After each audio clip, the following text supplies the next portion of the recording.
Alright, we're back with You're Probably Doing This Movement Wrong, so please watch and listen for the love of everything. The number of people that I see doing this movement wrong is unreal. Okay? Okay. Here are the 3 things that you could do to help improve your lat raises. Hot topic on this one. We see it all over everywhere, right? All over TikTok, all over Instagram. And this is one of the movements where people are the quickest to criticize you. And it's so little and so stupid, but it's so easy to do wrong. Come here, baby. Hi, baby. Do you want to learn about lat raises? Huh? You want to learn how to do a lat raise? You don't need to do them. You're already jacked. Look at that. Can you guys see that?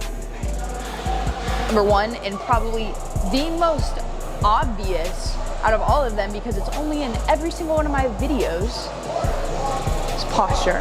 For the love of everything, posture matters so unbelievably much. A lot of people try to do them standing straight up with a straight back.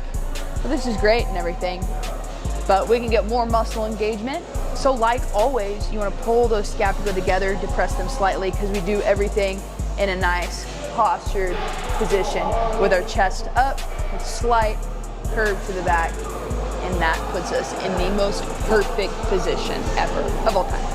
Like you hear me say in all my other videos, this position that we put our back in is not only more safe, but it provides more power throughout the whole movement. It provides us with a good, stable core, and by core, I don't mean just abs, I mean abs, back, sides, everything right here, core. Provides us with a more stable core, and it provides us with a stance that's gonna make injury less of a concern. Okay? Okay. Number 2 that ties in with our back positioning is the angle at which we stand. Again, you don't wanna stand straight up.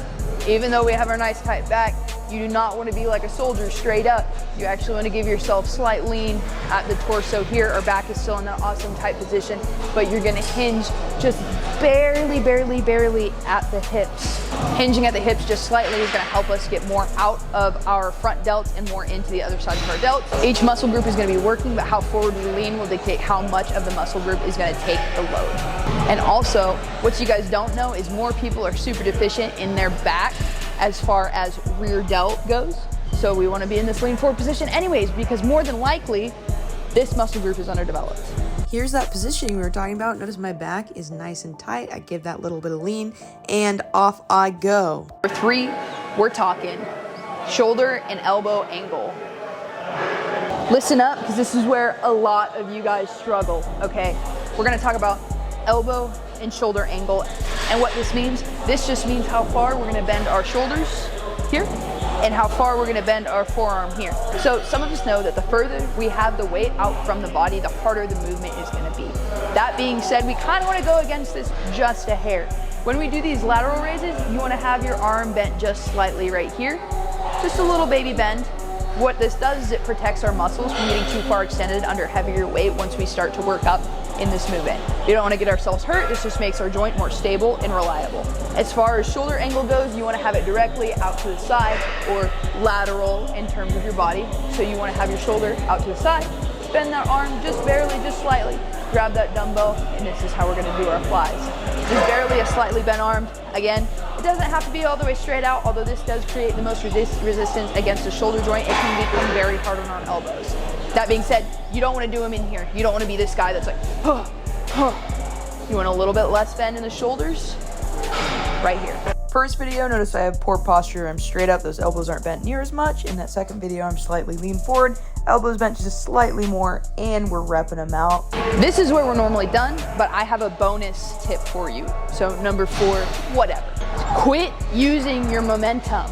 You shouldn't look like a bobber in the water or a buoy or whatever those are called when you're doing your lateral raises. That is not where you're supposed to look like. End of story. If you can't do that and control the weight that's in your hand and get the most out of the movement, I recommend sitting down and doing them on a bench with a back to it, or sitting down with slight forward lean and banging them out that way. You'll get way more out of it, and you'll get the nastiest pump ever of all time, okay? Okay. Thank you guys so much for watching. I really appreciate it more than you know. As always, like, subscribe, comment. Let me know if you use these tips in your next little session. Got a little mad shoulder pump in. But anyways, I'll see you next time. Bye.